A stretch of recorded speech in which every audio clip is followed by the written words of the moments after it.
Bonjour à tous. Nous sommes en direct du Salon international de l'agriculture à Paris. Nous sommes sur le stand du Var, le stand du Conseil départemental du Var. Nous organisons des tables rondes spéciales sur l'agritourisme. Aujourd'hui, c'est la table ronde Cap sur l'agritourisme. Nous allons directement dans le Var.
C'est le premier département touristique de France parce que l'agriculture a su construire le paysage du Var. Le tourisme est au soutien de l'agriculture et l'agriculture est fondamentale.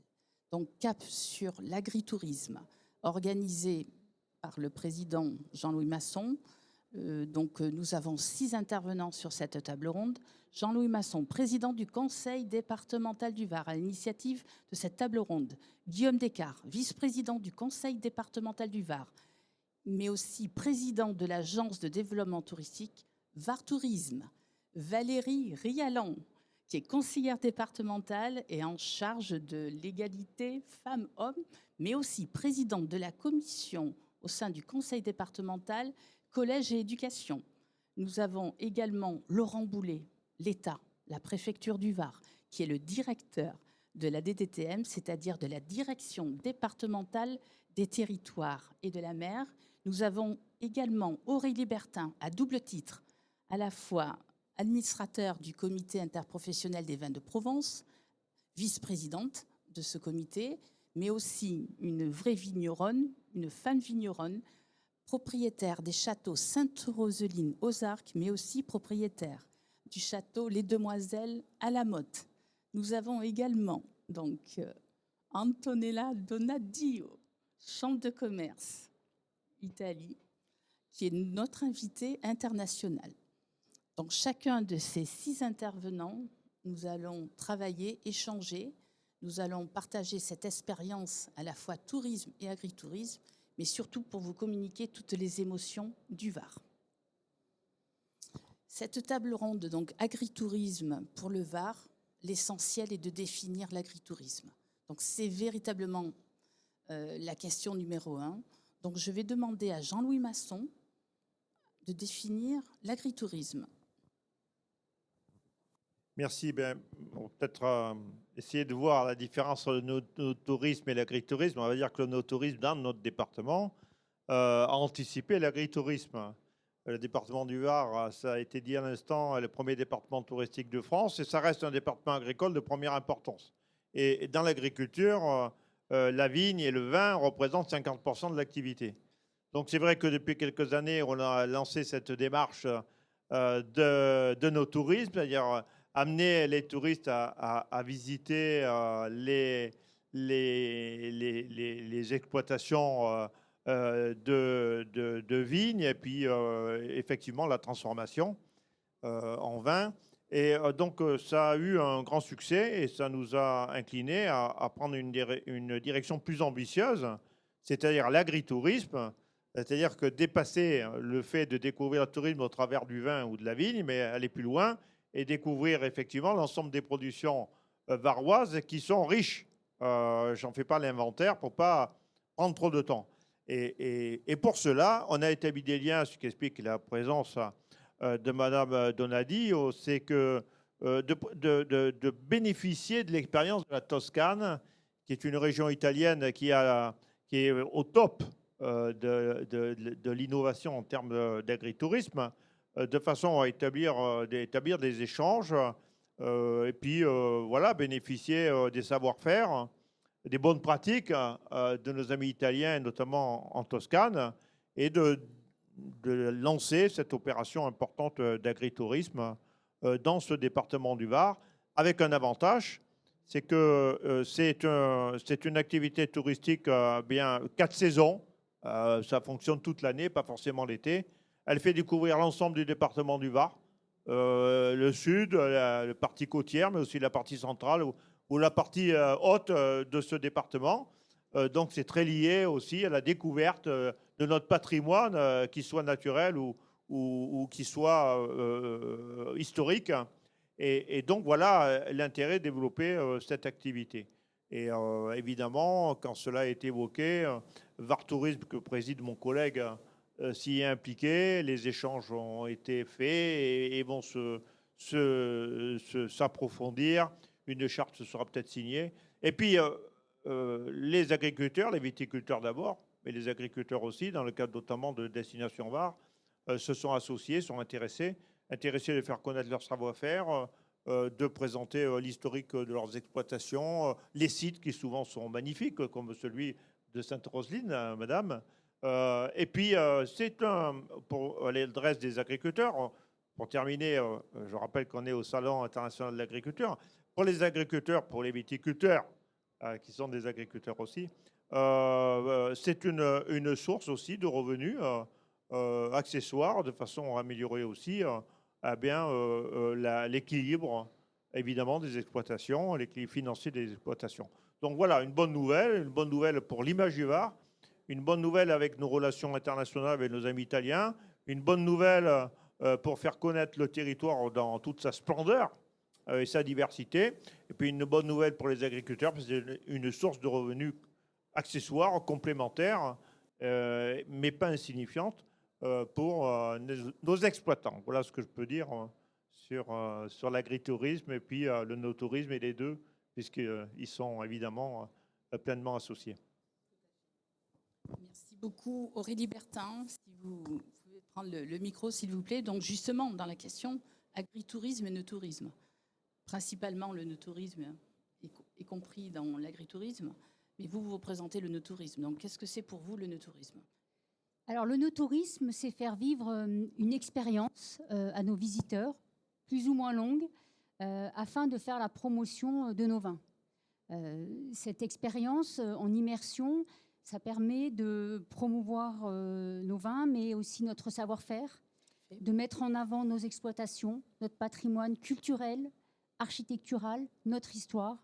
C'est aussi le moyen d'échanger avec les visiteurs, de les éduquer au vin. Ça, c'est très important. Au travers d'une expérience, je disais, plus ou moins longue, parce que les gens peuvent passer 1 heure, une journée, même dormir sur place, déjeuner. Donc l'idée, c'est vraiment de les garder le plus longtemps possible sur nos domaines pour qu'ils puissent découvrir et être en immersion complète. Et je pense que le no-tourisme, comme le disait le président, a de nombreux intérêts aujourd'hui pour le monde viticole. C'est un fabuleux levier économique, une rémunération complémentaire pour nos vignerons qui ont quelques difficultés en ce moment. C'est une fabuleuse... Le no-tourisme, c'est une vitrine aussi pour nos vins au niveau France et international, puisque, comme on le sait tous, le département du Var est le premier département touristique français. Donc nous avons déjà tous les touristes présents sur le territoire au niveau des tourismes français, mais aussi des touristes internationaux. Et ce que j'aime aussi à dire, c'est que c'est un tourisme à l'année. Voilà, c'est 4 saisons. L'été, bon, évidemment, on a beaucoup de balnéaires, mais au printemps, à l'automne, en hiver, on a cet no-tourisme qui met aussi en avant le terroir, l'art de vivre, nos paysages, que le monde entier, je crois, aujourd'hui nous envie. Donc c'est voilà, une très très belle manne pour l'ensemble des vignerons. Et j'espère que cette table ronde débouchera sur de grandes idées et de belles choses pour le futur de l'œnotourisme dans le Var. Merci Aurélie. Il est important aussi de préciser, grâce à nos études de fréquentation, que dans le Var en 2024, plus de 700 000 séjours ont été consacrés à l'œnotourisme. Donc c'est très important et qu'il y a effectivement une demande très importante, que ce soit la clientèle étrangère ou la clientèle française. Et effectivement, ça se situe plutôt en avant-saison. et en après-saison, à l'automne et au printemps.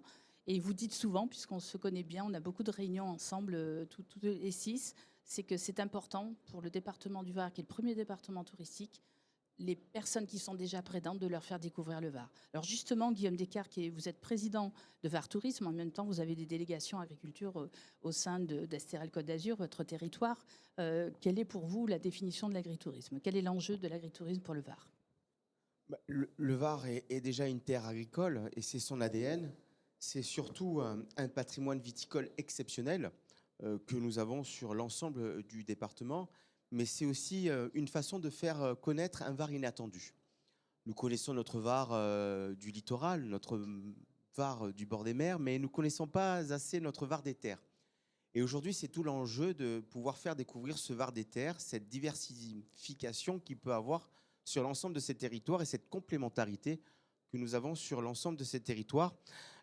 Aussi bien l'onotourisme, parce qu'aujourd'hui, l'onotourisme est une filière qui est structurée, mais l'agritourisme est une filière que nous devons structurer avec l'ensemble des acteurs, que ce soit la Chambre d'agriculture, que je salue, que ce soit les vins de Bandol, mais aussi les vins de Provence. Et c'est tout l'enjeu aujourd'hui de transformer, de créer et de mettre une stratégie sur cette filière nouvelle qui définit en quelque sorte notre tourisme durable à travers notre stratégie.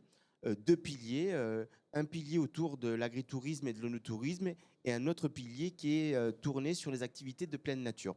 Et bien, ces deux piliers définissent notre tourisme durable sur le département du Var, sur la volonté de notre président Jean-Louis Masson. Je tiens juste à rappeler quelques chiffres, c'est 83 millions de nuitées sur le département du Var, c'est 5 milliards de retombées dans l'économie, et dans ces 83 millions de nuitées, nous avons 800 000 séjours dans le cadre de l'onotourisme. Et c'est à peu près un peu plus de 322 structures qui sont aujourd'hui sur la route des vins. C'est 47 structures exploitation labellisées Bienvenue à la ferme, et c'est 634 structures, activités, événements que nous avons dans le cadre du label Vignoble et Découverte. Effectivement, Aurélie, vous parliez de levier économique. Guillaume Descartes, vous parlez d'un levier aussi du développement durable. Ça veut dire aussi que ça crée des emplois, ça maintient l'attractivité, ça accroît l'attractivité des territoires. Ce qui est important aussi, c'est que le tourisme, c'est aussi pour les résidents varois. Mais qu'est-ce que c'est, Monsieur Boulet, l'agritourisme au sens réglementaire du terme? L'agritourisme, qui comprend le no-tourisme. Le tourisme, pour nous, est une partie de l'agritourisme.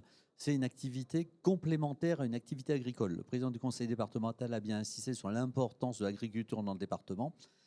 Le no-tourisme, l'agritourisme sont des activités qui permettent d'apporter des compléments économiques, ce qui sont très importants. C'est important à plusieurs titres. Alors, il y a évidemment l'aspect économique, il y a l'aspect entretien des territoires, il y a toute cette dimension qui est essentielle.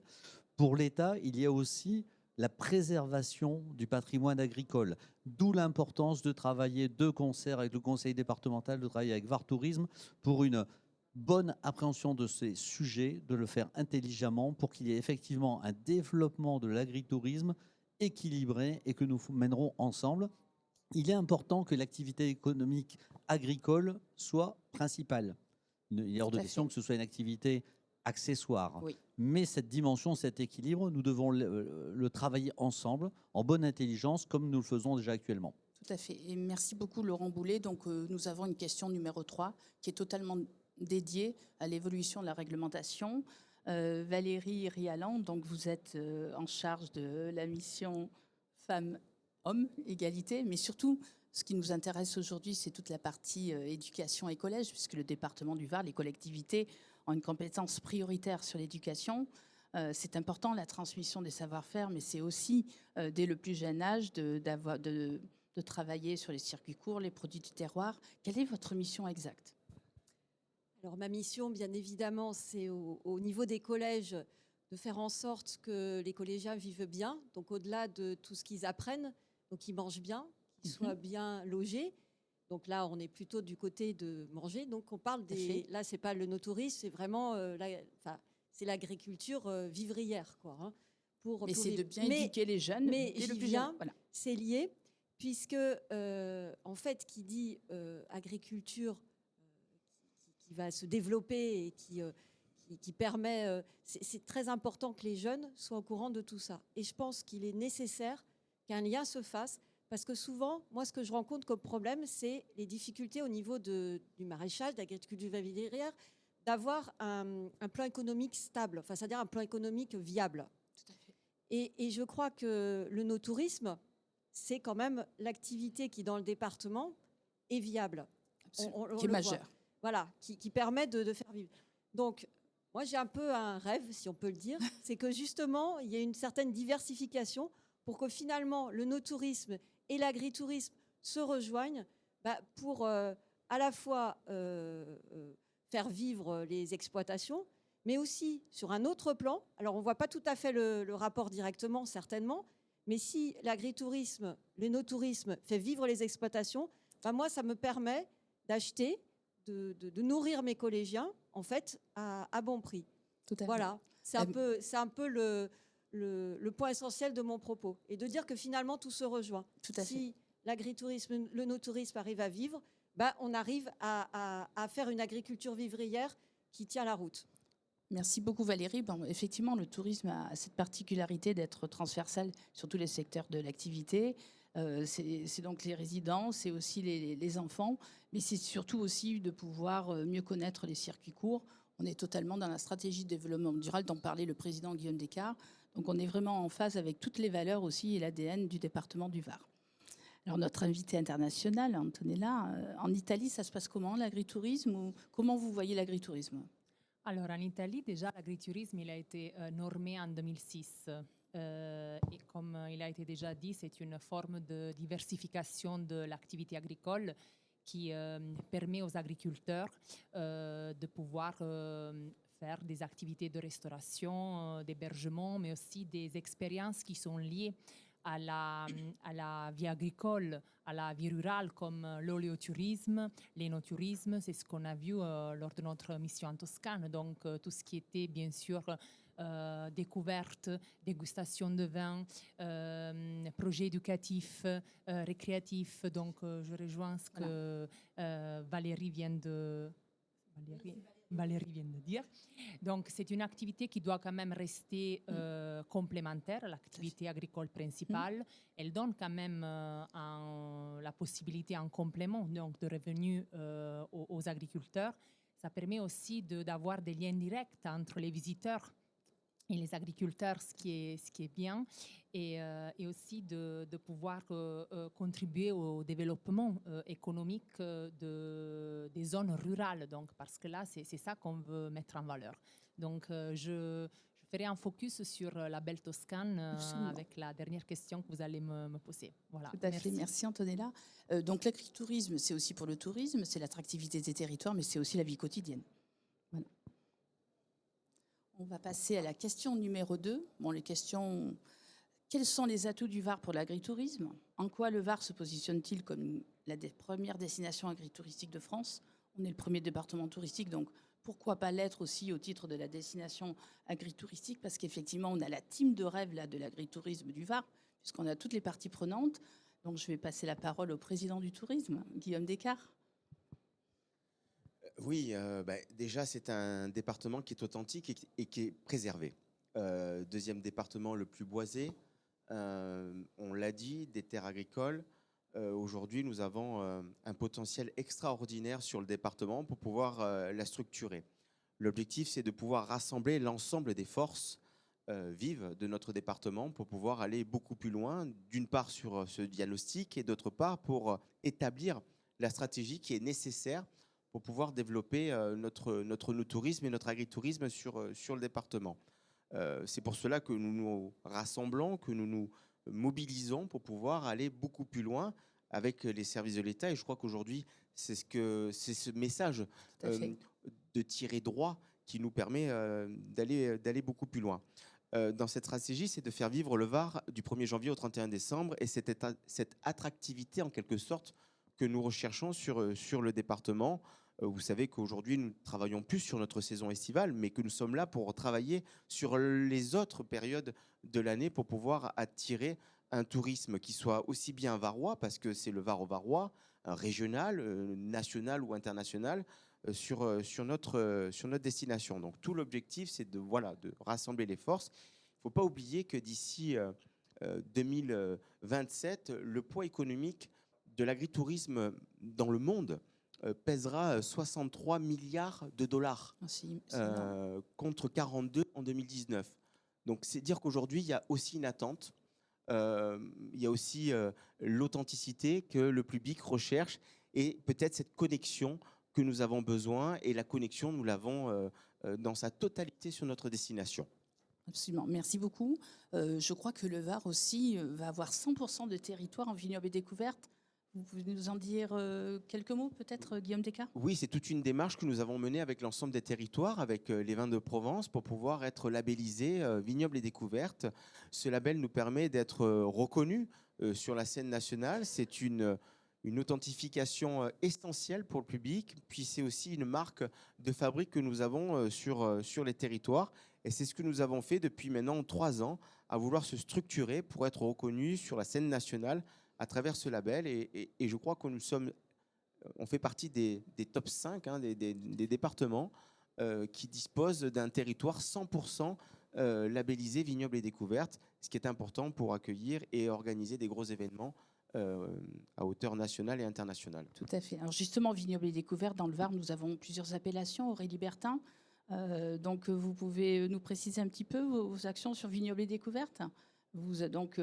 Ça va devenir vignoble en scène, donc c'est important, vous êtes une force vive. Vignoble et découverte, c'est travailler avec le syndicat des Côtes de Provence, mais c'est aussi les bandoles. Nous avons aussi les coteaux varois, les coteaux d'Aix. Donc vous représentez la totalité là, des vins du Var. Que pensez-vous de vignoble et découverte? Est-ce que ça vous apporte en termes de business, de chiffre d'affaires, pour mieux faire découvrir les domaines viticoles? Déjà, vignoble et découverte, c'est intéressant parce que ça permet de mettre en lien les domaines viticoles et le tourisme, et notamment la restauration. Donc de proposer une offre aux touristes à la fois des domaines et de la restauration. Ça permet de fédérer les territoires autour de projets communs sur le no-tourisme. Vignoble et découverte organise aussi un énorme événement au mois d'octobre chaque année, un week-end de l'onotourisme qui est au niveau national, qui est avec une communication nationale sur une période de l'année qui est beaucoup plus calme en termes touristiques. Donc c'est plutôt intéressant ce qui est mis en place.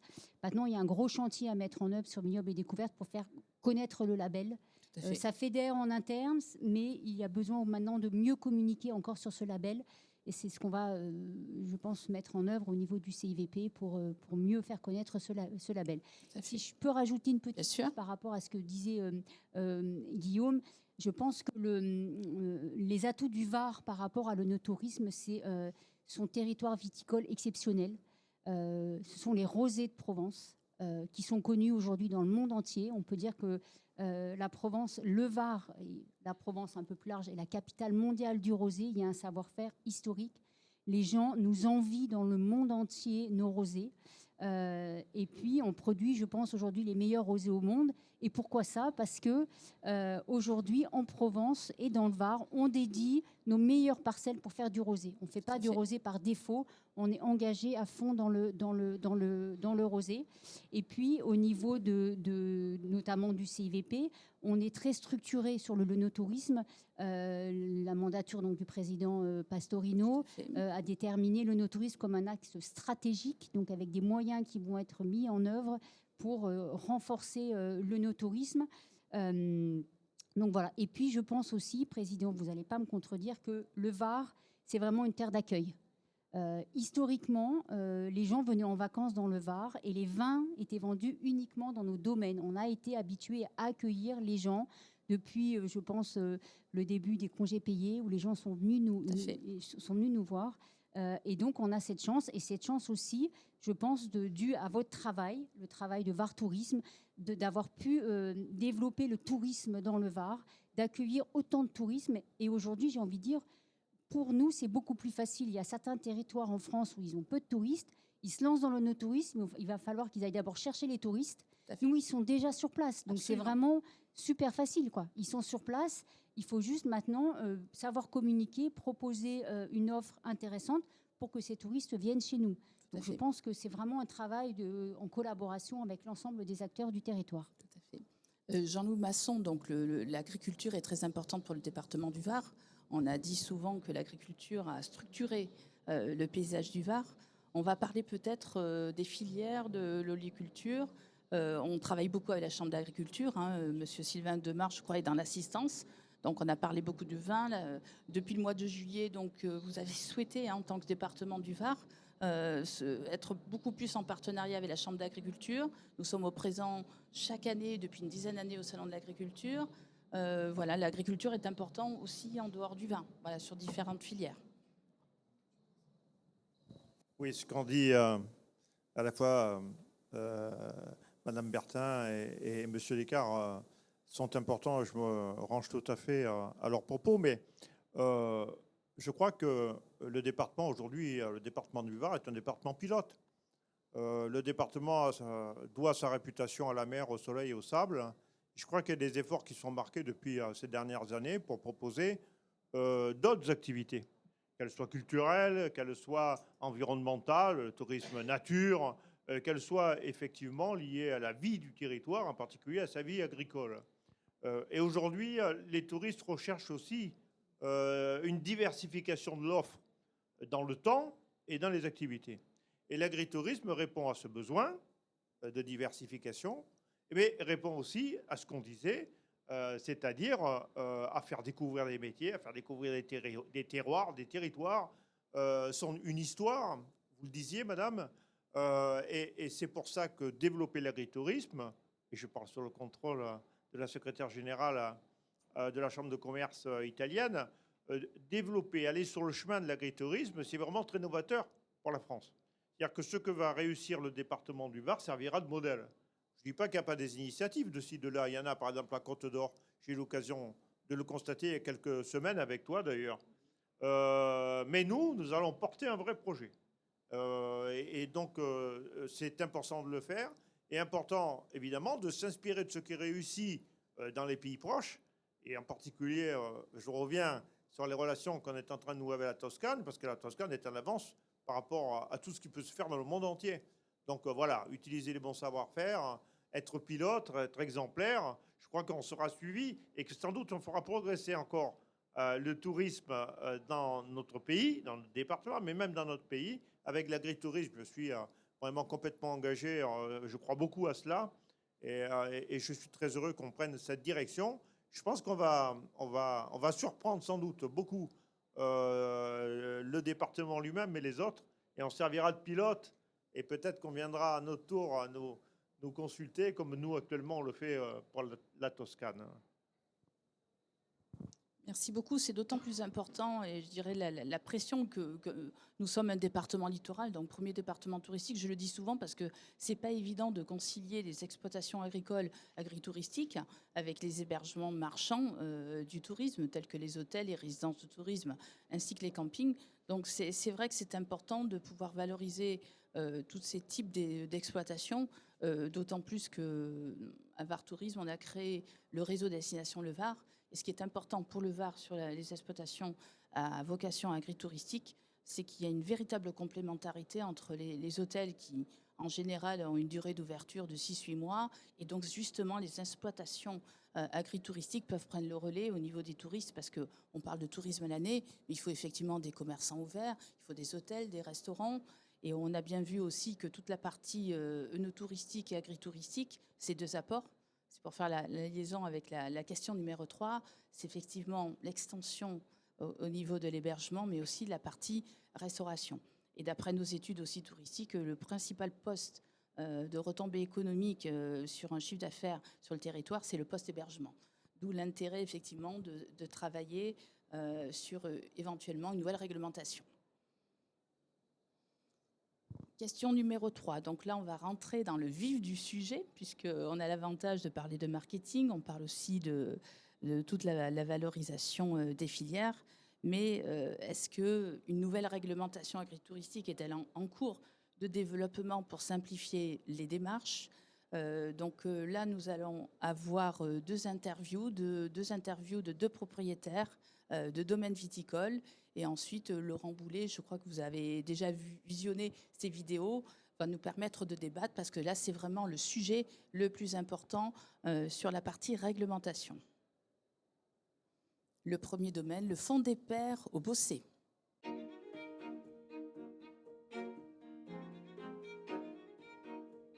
Philippe Chauvin, propriétaire du domaine de la Fond des Pairs au Bossé. Nous sommes avant tout un domaine viticole et on vinifie depuis 2014 et depuis 2018 sont venus s'ajouter la restauration, 2020 l'hébergement et maintenant l'offre début 2025 sera complète avec à peu près 22 chambres, le spa et une capacité de ferme auberge beaucoup plus importante maintenant que nous avons couvert les terrasses. Nous y sommes arrivés, mais il faut être très patient. Les permis de construire, c'est long.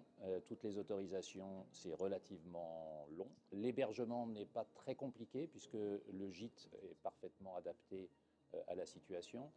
Par contre, la restauration, forcément, il fallait en passer par la ferme auberge qui demande des gros investissements pour pouvoir assurer les 50% de produits issus du domaine dans l'offre de restauration. En ce qui nous concerne, entre les poules, le maraîchage, les serres, les fruitiers, on distille notre vodka, notre gin. Mais si aujourd'hui il y a très peu d'établissements comme le nôtre, c'est parce que le ticket d'entrée est extrêmement élevé. On souhaite ne plus être seul, parce que ne plus être seul veut dire qu'on devient une vraie destination, au même titre que la Toscane est une vraie destination, et les gens peuvent passer une semaine à chaque fois dans un domaine différent. La conclusion dans mon cas, c'est que le no-tourisme est absolument essentiel. Il représente 80% de mes débouchés. Le no-tourisme, ce n'est pas un appoint, c'est vraiment stratégique, et je pense qu'il peut y avoir plein d'autres domaines qui peuvent me rejoindre, et on constituerait justement, pour le coup, une offre attractive pour les touristes.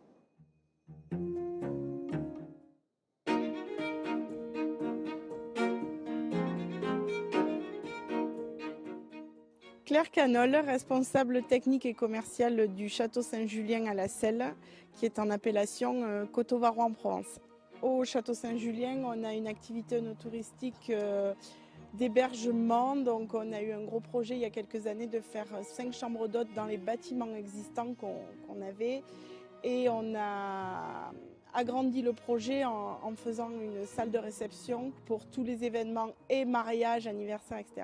et les événements pro également. Les problématiques qu'on a pu rencontrer, ça a été au départ du projet dans le dossier de permis de construire, où ça a été un combat, si on peut dire, de 3 ans, puisqu'on a essuyé 3 refus de permis pour un motif un peu étrange, projet trop ambitieux pour qu'il soit à but agricole. Finalement, on a pu rencontrer certains élus qui ont fait un pas vers nous et nous, on a fait un pas vers eux de ce qu'ils attendaient.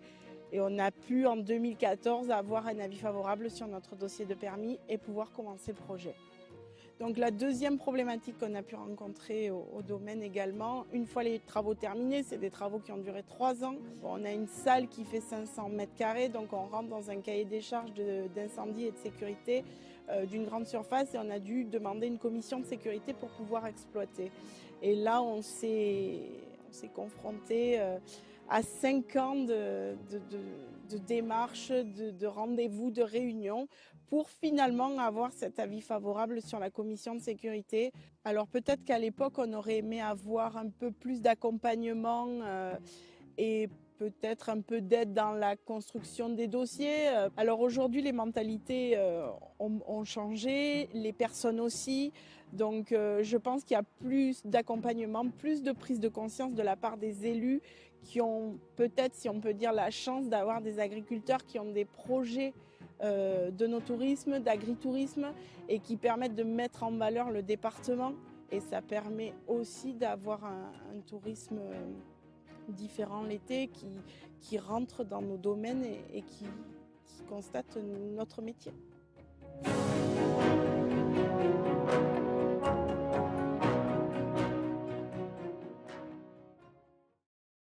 Ce que je voulais préciser aussi, et Valérie Rialan est notre porte-parole, vous avez vu, donc nous avons la chance dans le Var d'avoir une association des vigneronnes dont fait partie Aurélie Bertin, qui s'appelle les Éléonores. Donc Valérie, je pense que le poids des femmes, le pouvoir des femmes Et là, on a une parfaite parité et très importante. Et bon, on dit souvent qu'il y a chaque fois une femme quand quelqu'un réussit. Donc je crois que c'est majeur aussi sur l'activité agricole, parce qu'il n'y a pas forcément des revenus qui sont directement liés à l'épouse qui travaille. Donc voilà, sauvez-nous, Valérie. Ah, alors, j'irai pas jusque-là, mais peut-être effectivement, on parlait du statut de la femme, j'aime mieux dire à côté de l'homme. Oui. On la voit pas forcément, même si maintenant on la voit beaucoup plus. Ou devant l'homme, oui. Devant l'homme, à côté j'aime bien. Mais Voilà. bon. Autrefois, c'est vrai qu'il y avait ce statut, alors autant dans l'agrotourisme que dans l'agriculture tout court, il y avait ce statut d'aidant familial. Les femmes n'étaient pas forcément reconnues. Alors, Madame Aurélie Bertin en est l'image même, que maintenant, une femme peut être devant, effectivement. Hein, on y arrive. Et je pense... on va être un peu sérieux parce que le sujet est quand même sérieux. Et donc, c'est important. Et je pense que là, on parlait tout à l'heure, alors la question revient un peu de nos tourismes, agrotourisme, mais aussi c'est cette question sur la réglementation, parce que c'était pas rien. Hein, la femme n'avait pas de droit au départ. Hein, pas de statut. Et donc, cet exemple que vous donnez avec les Éléonores, avec d'autres associations, c'est extrêmement important parce que ça permet, il me semble, de faire un réseau, de voir comment chacune peut travailler, de faire par exemple des formations, comment concilier 3 vies à la fois, hein, la vie professionnelle, la vie personnelle, et puis parfois autre chose, parce qu'il faut, je dis 3 parce que c'est l'agrotourisme, mais c'est l'agriculture, c'est la vie familiale, et tout ça, il faut s'organiser. Je m'excuse, hein, monsieur le thèmes, mais avec toutes les normes, les papiers, tout ce qu'on a à faire, bah, il faut apprendre, parce que ça ne vient pas tout seul. Et donc, c'est important, je pense, de ce réseau qu'on a créé. Autre chose aussi, on parlait des no-tourismes, mais je pense que le fait que la femme soit comme ça à côté de l'homme, c'est complémentaire et donc donne un autre aspect. Alors, j'ai quelques petits exemples. Hein. Il y a la ferme à la truffe de l'Orgue avec des ateliers de démonstration. Il y a notre collègue aussi, Véronique Bassino, qui fait de l'art. Donc, permettez-moi de penser que cette petite touche féminine, en complément bien sûr avec l'homme, hein, moi je ne veux pas les enlever, bien au contraire, messieurs, hein, mais ça donne une autre touche et c'est très complémentaire et c'est très bien pour l'agritourisme. Et puis, je fais la boucle avec ce que j'ai dit tout à l'heure avec les collèges. Je pense que si on donne cet exemple, Monsieur le Président, vous parliez tout à l'heure de former, de montrer ce qu'était le tourisme varois. Bah, je pense qu'il faut le montrer aux jeunes générations. Donc, autant en termes d'égalité femmes-hommes, c'est sûr, mais aussi en termes d'exemple. C'est très riche, ce qui existe déjà. Et peut-être que l'énotourisme, qui est vraiment prépondérant, qui a un exemple dans le Var, peut s'avérer un exemple pour les autres filières, pour les jeunes générations et pour l'avenir. Tout à fait. Hein, Merci, Guillaume, à Valérie. nous de mettre ça en place. Alors c'est vrai que dans le tourisme aussi, ce qui est important, c'est la mémoire olfactive et gustative. Hein. Et d'après nos études aussi, la fidélisation d'une destination dépend beaucoup de la gastronomie. Donc c'est vrai que la cuisine, bon, traditionnellement, c'était plutôt des femmes, mais on a beaucoup de chefs étoilés dans le département du Var. Et je voulais faire aussi la relation à la transmission des entreprises, parce qu'on en a parlé tout à l'heure, au niveau, entre guillemets, du vieillissement des chefs d'entreprise, notamment sur le Var. Donc il y a un dynamisme, mais en même temps, ça peut faire partie aussi, sur la reprise d'exploitation, d'avoir une diversification. Je ne sais pas si vous voulez vous exprimer là-dessus, sur la transmission. Alors sinon, le maître du temps sur la question numéro 3, bien entendu, c'est l'État. Laurent, comment on fait ? Qu'est-ce que vous envisagez ? Vous avez déjà écrit un mode opératoire sur l'agritourisme ? Alors, je réagis d'abord avant de répondre sur les deux films que nous venons d'entendre. Ils sont assez édifiants sur le temps passé pour faire aboutir des projets. Avant de répondre donc, sur l'évolution de réglementation, il est toujours bon de regarder un peu dans le rétroviseur. D'où vient notre réglementation aujourd'hui ? Elle vient d'une volonté du législateur à un moment de préserver le potentiel agricole. Lorsque les législateurs ont travaillé sur ce sujet, ils n'avaient pas à l'esprit l'agrotourisme. Clairement, on pensait à préserver le potentiel agricole, point barre. Aujourd'hui, et ça a été dit à plusieurs reprises autour de cette table, la question de de l'apport économique complémentaire a été affirmé, réaffirmé, et il est partagé par nous tous, y compris par l'État dans ce département. Une fois qu'on a dit ça, on n'a pas dit grand-chose. La question se pose de quel agritourisme. Il y a la petite exploitation qui a 3 chambres, 4 chambres, 5 chambres, et qui dit mais ce sont les chambres des enfants et ça mérite aussi de pouvoir les utiliser pour du logement, parce que c'est important aussi, parce qu'on l'a évoqué à l'instant, il y a cette vente à l'exploitation qui est importante. Il y a effectivement aussi des domaines de taille un peu supérieure qui ont besoin de 15-20 chambres, où il y a des très grands domaines. Aujourd'hui, la question se pose, c'est quel équilibre, sachant qu'il faut préserver le potentiel agricole. Il y a aussi la question qui était sous-jacente juste avant du foncier. Absolument. Lorsqu'on parle de transmission, il y a la valeur du foncier, comment on le transfère, comment ça se gère, et ça fait partie aussi des sujets essentiels. Pour revenir à l'agritourisme et aujourd'hui à la réglementation, la question qui se pose à l'État, elle n'est pas de dire changeons la réglementation pour réglementation, c'est comment on l'applique dans notre département en prenant en compte cette dimension de l'agritourisme. Il y a une demande explicite de la Chambre d'agriculture, il y a une demande des élus pour aller plus vite, pour que ce soit une opportunité économique. On s'inscrit dans cette logique-là. Pour s'y inscrire, comment faut-il faire? C'est travailler ensemble, VAR Tourisme, le conseil départemental, la Chambre, pour se donner des règles du jeu. Aujourd'hui, lorsqu'on a un projet, il passe forcément par des structures un peu administratives, commission départementale, protection, espace nature, espèces agricoles. Il est important qu'ensemble, on définisse des grilles de critères pour savoir qu'est-ce qui est acceptable, pas acceptable. Il est aussi important que vous, VAR Tourisme, à un moment, vous nous disiez, tel secteur, il y a un vrai manque. Et donc, on y travaille ensemble, y compris avec la Chambre d'agriculture. C'est essentiel. Aujourd'hui, la posture de l'État, mais elle est partagée avec le monde agricole, c'est de dire, dans les grilles d'analyse, des grilles partagées avec de l'intelligence partagée, définissons les projets acceptables. Ça ne peut pas être open bar partout, parce qu'il faut protéger nos territoires. Ça ne peut pas être open bar. Ça ne peut pas être non plus que des domaines qui sont purement commerciaux. Il faut garder cette dimension de production agricole d'abord, mais on veut travailler ensemble. On est tous en phase pour que ces grilles d'analyse soient partagées et permettent d'aller beaucoup plus vite et pour rassurer nos élus. Parce qu'un élu qui se retrouve devant un permis de construire, il va se dire, mais je le délivre, je ne le délivre pas. Nous-mêmes, au niveau du contrôle de légalité, on va être tenté de dire, je ne sais pas. Si la règle du jeu est partagée, ça ira beaucoup plus vite et ça rassurera aussi les agriculteurs, les viticulteurs, mais aussi parfois les investisseurs qui sont derrière, il ne faut pas se mentir. Tout à fait.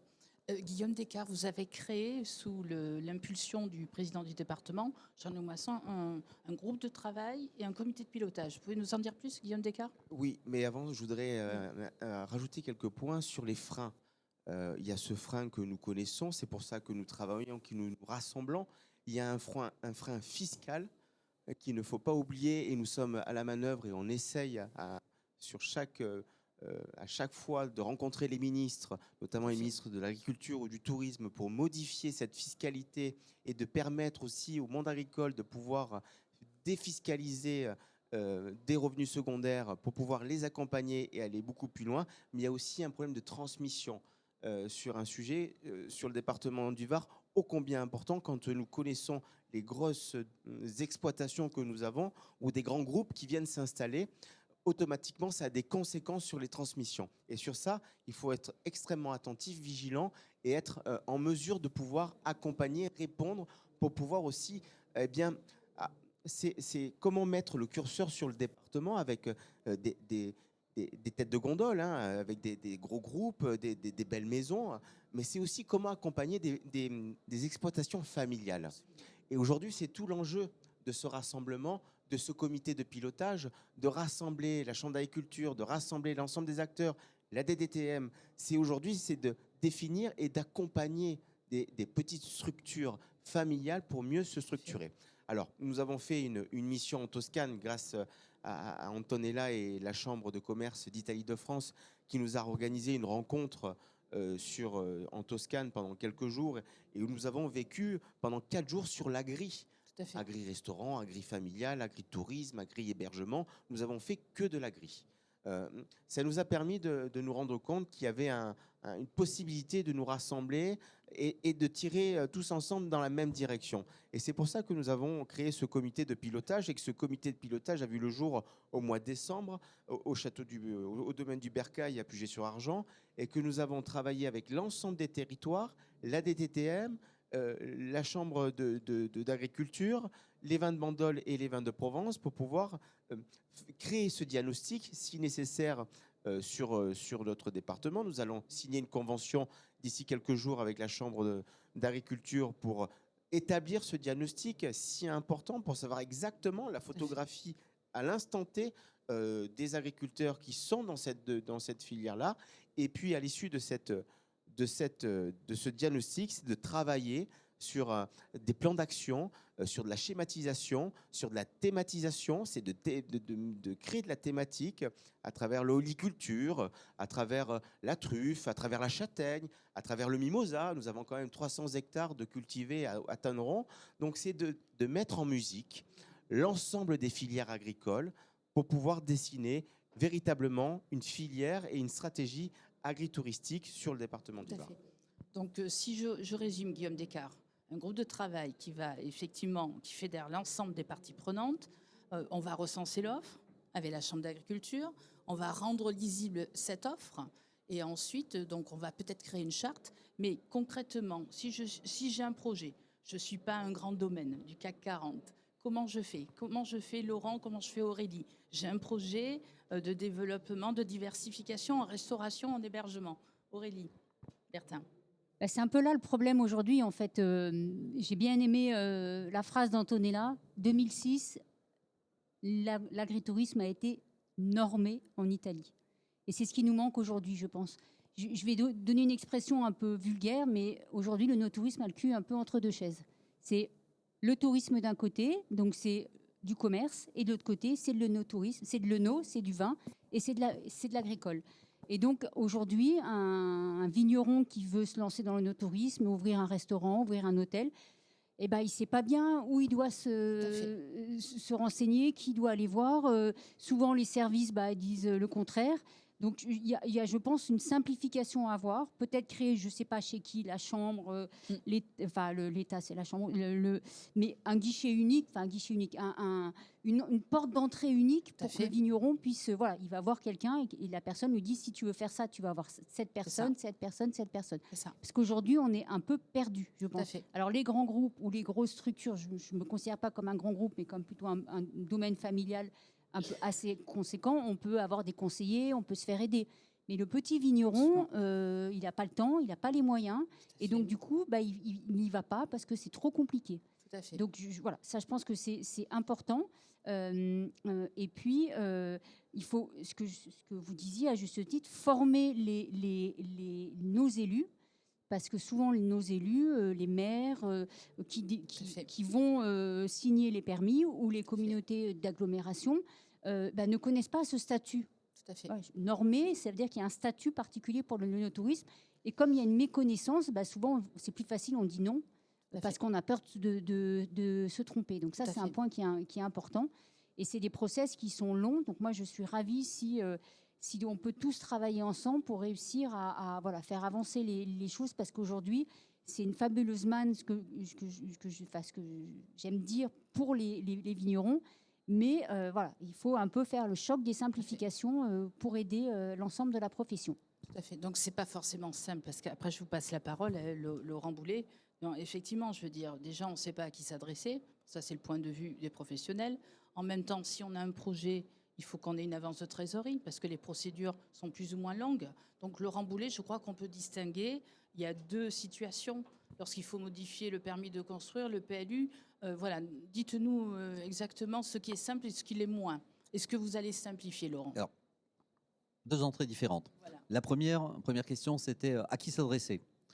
Aujourd'hui, Var Tourisme, la Chambre, le Conseil départemental, la DDT, donc l'État, la DTM se parle. Qu'un porteur de projet aille voir l'un ou l'autre, ce n'est pas un problème, on se parle. Donc, si quelqu'un va voir Martine Féliot et nous dit, voilà, on échangera. Voilà. Deuxième aspect, donc toujours dans cette même logique, à partir du moment où avec la Chambre d'agriculture, on partage et une analyse commune, une grille commune sur qu'est-ce qui est de l'agritourisme et qu'est-ce qui n'en est pas, et qu'est-ce qui est acceptable ou pas. Et je dis bien avec la Chambre, puisqu'on travaille très bien avec, on arrivera très vite à définir les grilles. Ça veut dire que derrière, il faudra probablement qu'on fasse une communication commune, État, Var Tourisme, Chambre d'agriculture, enfin, co-signé, vers l'ensemble des élus pour dire voilà comment nous travaillons, voilà quelle est la grille. Deuxième aspect, qui est un peu l'aspect réglementaire, qui est un peu de la mécanique, un peu compliqué. Lorsqu'on est sur un dossier pour les 5 chambres, les 10 chambres qui ne consomment pas de terres agricoles, parce que on est dans l'espace, ça peut se gérer très facilement en termes d'urbanisme. Voilà, ça c'est important que vous le reprécisiez. Et c'est rapide dans le temps, c'est pas 5 ans comme on l'a entendu. Voilà. Après, les 5 ans, on a bien entendu tout à l'heure aussi qu'il y avait des complexités, mais que lorsque le deuxième projet a été fait et que la personne elle a fait une surface énorme sans s'être occupée des aspects sécurité, on peut s'interroger sur la qualité de l'architecte, mais ça c'est un autre sujet. Deuxième sujet, lorsque vous consommez des terres agricoles, ça veut dire que dans les procédures d'urbanisme, et c'est là que c'est un peu lourd, on se retrouve à devoir faire des surfaces qu'on sort, hélas, des zones agricoles. Le législateur n'a pas prévu ça au départ. Ce n'est pas son idée, c'est on protège les terres agricoles. Donc c'est très complexe pour les sortir. Ça veut dire aussi que le conseil municipal, à un moment, a dit, dans ma commune, j'accepte de sortir des terres agricoles pour en faire des projets agritouristiques, œnotouristiques. C'est-à-dire que dès le départ, si ça a été prévu par une commune, qu'ils ont déjà intégré cela, le jour où ce projet sort, ça va vite. Si ça n'a pas été prévu en conseil municipal et dans le document d'urbanisme, ben c'est 2 ans, on ne va pas se mentir. Et là, hormis un changement de réglementation nationale. Mais on voit bien qu'aujourd'hui, ce sont des choses qu'on évoque avec les maires et que les maires, lorsque un projet, c'est long. J'ai jamais vu un projet sortir en 6 mois. Donc lorsqu'un projet est long et qu'on en parle, que le porteur de projet en parle en amont à ses élus, ça peut se faire. Et nous, au titre de l'accompagnement, on peut aider. Et c'est ça qui est important, je veux dire, sans les élus, on ne peut rien faire. Effectivement, il manque une information peut-être plus pédagogique aux élus. Peut-être Guillaume Descartes, si vous voulez en parler, parce que vous avez écrit, je crois, au président de l'association des maires, ou le président de notre président, je veux dire, peut-être à nous, peut-être le département du Var, d'interpeller l'association des maires du Var. Je pense que ça peut être aussi un sujet en disant, voilà nos objectifs, notre stratégie que nous voulons sur le département. Nous avons besoin des municipalités, de nos maires. L'association peut être un moyen de communication. Je laisserai la parole à notre président, et je voudrais juste terminer sur un sujet qu'on ne parle pas encore, c'est la formation et l'apprentissage. Et je crois qu'aujourd'hui, nous avons souhaité également dans notre comité associer l'Université de Toulon, parce qu'aujourd'hui, l'Université de Toulon a quelque chose à dire et a pris en compte cette importance touristique de notre département. Donc nous travaillons maintenant avec l'université également pour aller beaucoup plus loin, et la Dracénie est vraiment une référence en termes de création de formation dans ce domaine-là. Et justement, c'est un DU spécial œnotourisme. Je crois qu'il en existe 3 ou 4 en France. Donc ça veut dire aussi vraiment l'interface importante du Var sur l'œnotourisme. Jean-Louis Masson, est-ce que vous voulez compléter les propos de Guillaume Descartes sur la partie des élus, des PLU? Non, mais ça a été très bien explicité. Moi, j'ai une interrogation quand même. J'aimerais qu'il y ait une évolution dans ce domaine-là. Elle est très politique, mon intervention. C'est simplement sur les droits de transmission. Alors, ce n'est pas votre faute, hein, c'est la loi. Moi, j'aimerais qu'on mette ça au débat. Il y a des élections présidentielles bientôt. Enfin, bientôt, dans 2 ans. Franchement, les droits de transmission m'inquiètent. Parce qu'aujourd'hui, c'est compliqué de transmettre une entreprise familiale, une exploitation agricole, par exemple, à ses enfants.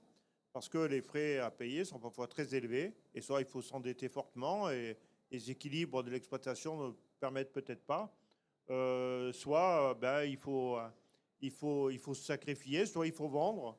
Et ça m'effraie.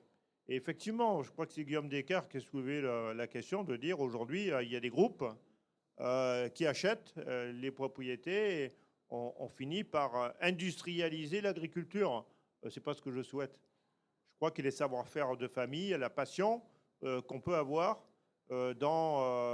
chez les arrière-grands-parents, chez les grands-parents, chez les enfants, ce savoir-faire, cette passion du territoire, cette passion de l'exploitation, cette passion de la viticulture ou d'autres produits également, on risque de le perdre. Et moi, ça m'effraie un peu et je souhaite que ça soit mis au débat national. On ne peut pas continuer sur cette pente-là parce qu'on perdra les traditions familiales et les métiers qui sont enseignés de père en fils ou de mère en fille pour respecter la parité. Alors moi, j'ai une question à poser finalement à Madame Donadi. Est-ce que c'est aussi compliqué en Italie au niveau réglementaire? Ça a été explicité, toutes les strates là. Et puis, est-ce que les frais de transmission existent en Italie? Est-ce qu'ils sont aussi importants qu'ils le sont en France? Là, franchement, si vous êtes en mesure de nous le dire, je suis preneur de ces informations.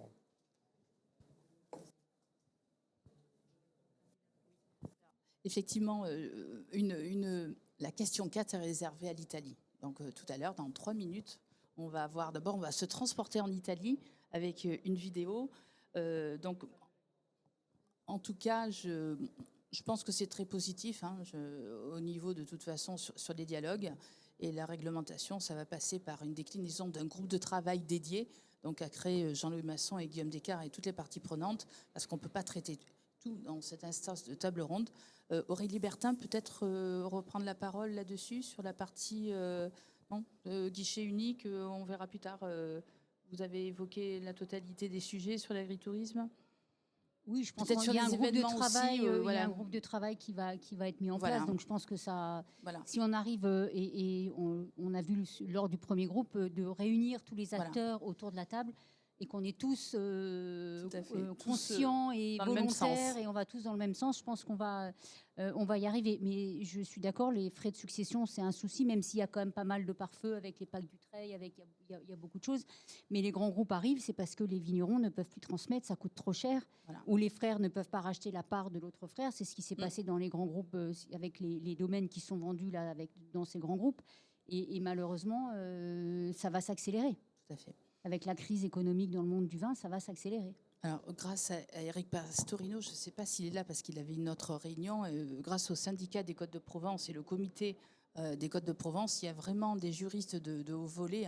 On a déjà beaucoup travaillé sur toute la partie juridique, notamment avec un avocat de Turin par rapport à vos rencontres. Donc, on va enfin parler de l'Italie. La question numéro 4, donc c'est... Oui. Alors, le Var et la Toscane, deux futures sœurs jumelles, quid de la création d'une charte agritouristique spéciale? On va en Italie tout de suite. Nous allons en Toscane.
Antonella Donadio, secrétaire générale de la Chambre de commerce Italie. C'est à vous la parole. Alors, la Toscane et le Var, où on en est?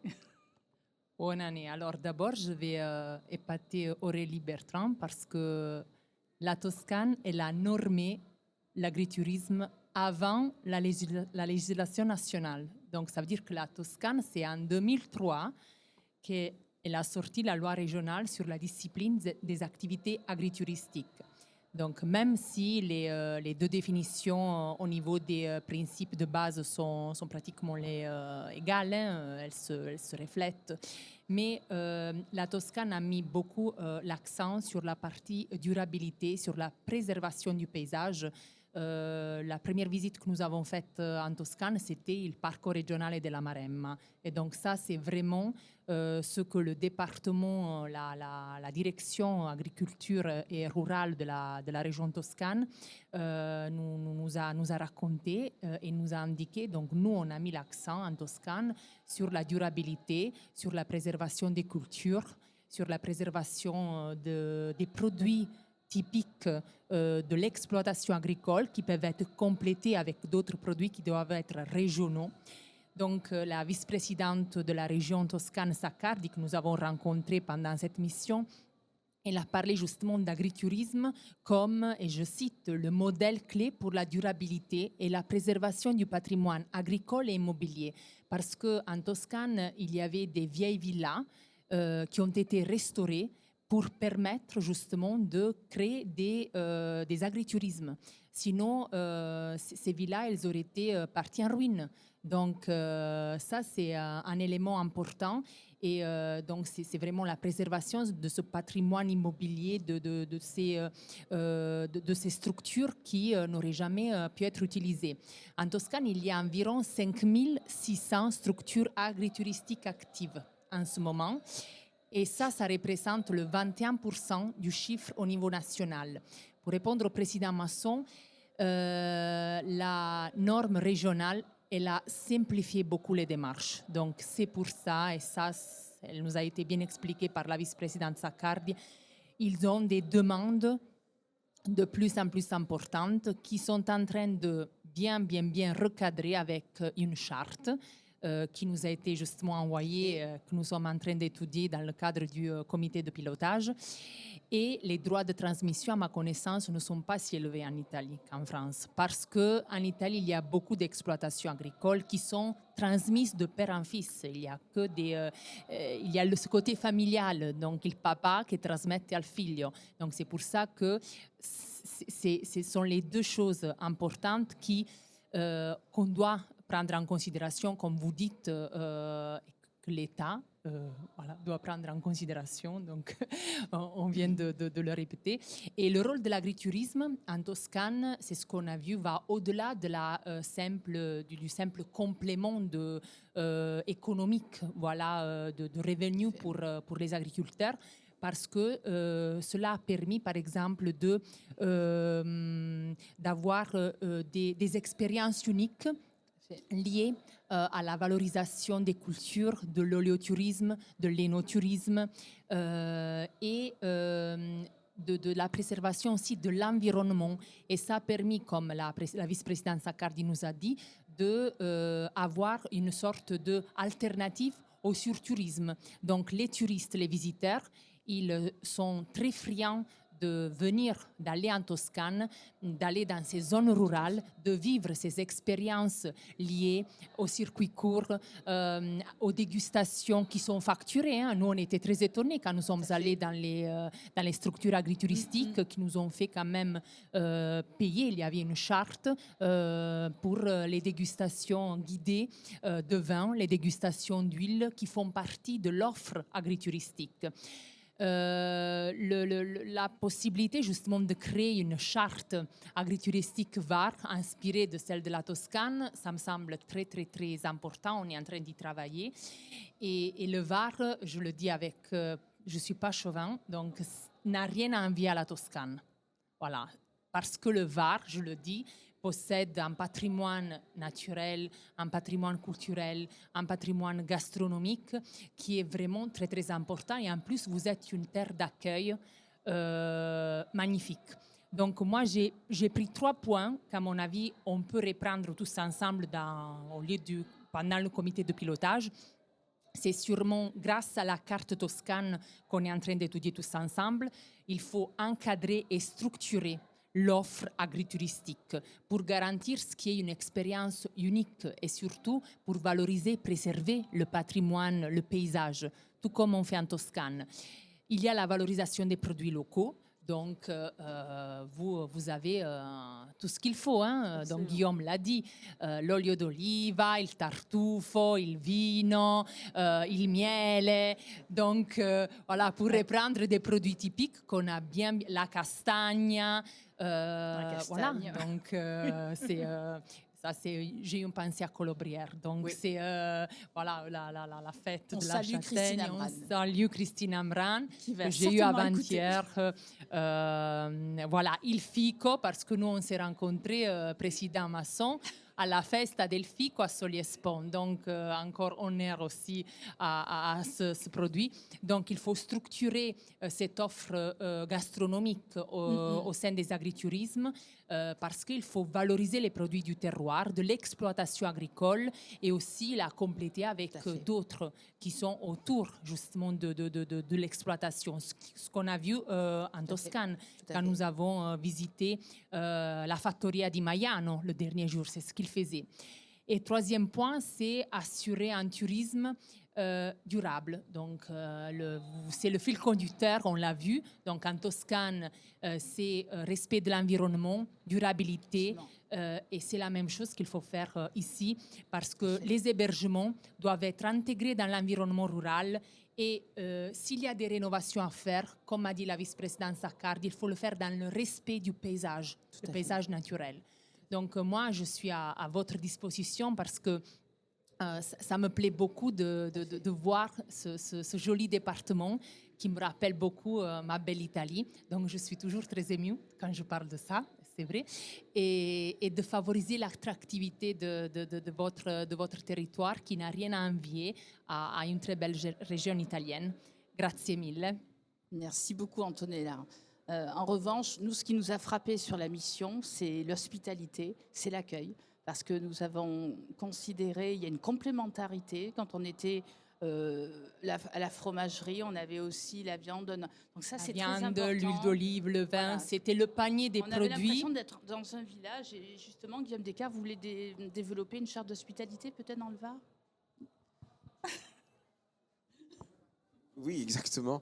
C'est l'idée que nous avons avec ce retour de mission de pouvoir aller beaucoup plus loin sur l'hospitalité, même si le Var est la destination préférée des Français et des visiteurs, c'est parce qu'il y a une expertise de la part de nos professionnels.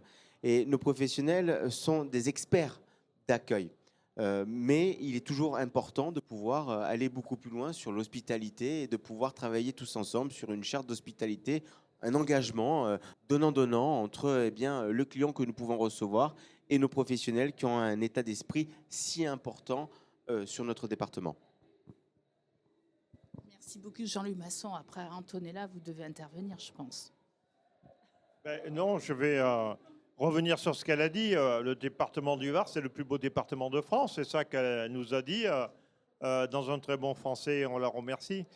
Mais voilà, les tables rondes nous apportent beaucoup, et en particulier celle d'aujourd'hui, puisqu'elle nous montre qu'on prend un chemin intelligent, un chemin qui devrait permettre, d'une part, d'aider les agriculteurs, quels qu'ils soient, et quel que soit leur pôle, leur professionnalisme et leur engagement. Mais en plus, on est en mesure sans doute de développer encore l'attractivité du territoire et donc de faire du Var un département encore plus touristique qu'il est aujourd'hui. Donc moi, je me réjouis d'entendre ce que j'entends. Et puis je me dis que demain, avec l'ensemble des initiatives que nous menons, en particulier celle de l'agritourisme, eh bien, on fera que le Var sera encore plus attrayant, plus fréquenté, mais tout en respectant la durabilité, effectivement. Et justement, le fait qu'on veuille mener une activité diversifiée dans le temps et dans l'espace et dans les activités correspond à la durabilité, effectivement, qui sont des temps. Au mois d'hiver, au mois de printemps et d'automne, la fréquentation, mais c'est de la durabilité. Donc l'agritourisme, précisément, permet de valoriser notre tourisme et en plus de favoriser également, au-delà de la diversification de l'offre, la diversification temporelle. Et donc, moi, je suis ravi d'entendre tout ce que j'ai entendu. Et puis, je pense que si on a envié un certain nombre de choses à la Toscane, en tout cas, je suis sûr qu'on n'a pas grand-chose à envier des autres départements de France. Merci de nous l'avoir suggéré. Merci beaucoup, Président. Alors là, nous avons créé un hymne à l'agritourisme franco-italien. Là, nous allons vous passer une vidéo sur le Var unique, puisque le Var a créé sa marque. Et je reviens tout à l'heure.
Je vous présente en avant-première l'hymne franco-italien de l'agritourisme du Var.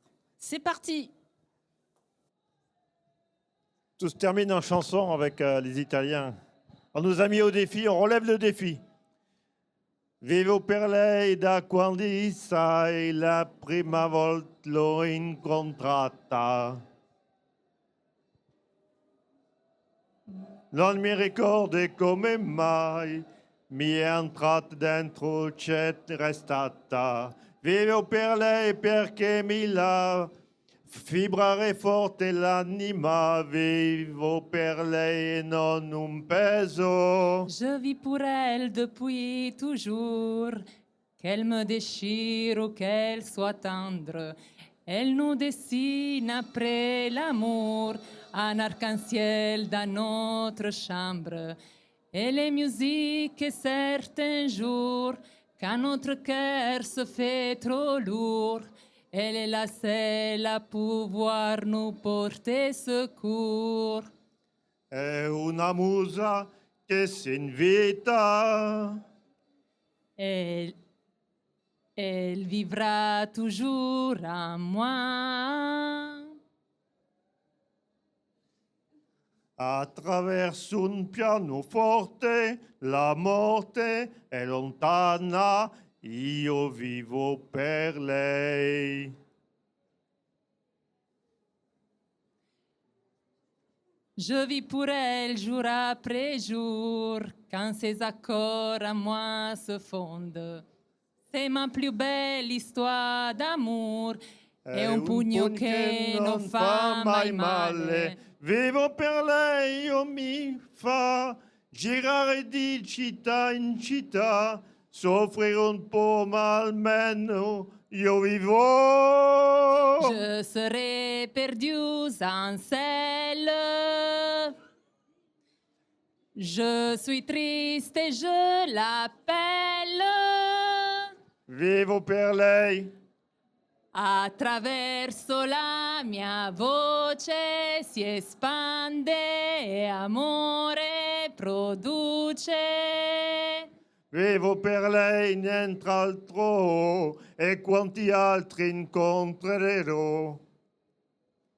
C'è come mi hanno scritto in viso e io vivo per lei. Io vivo per lei.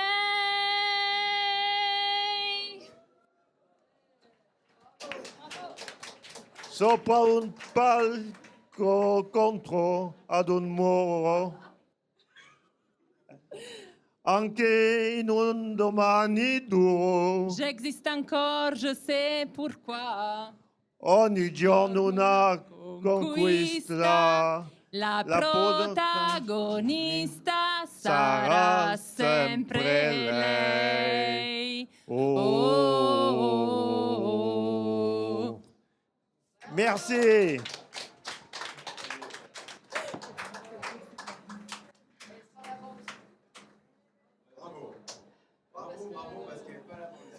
Mais il n'y avait pas la musique. Et il n'y avait pas la musique.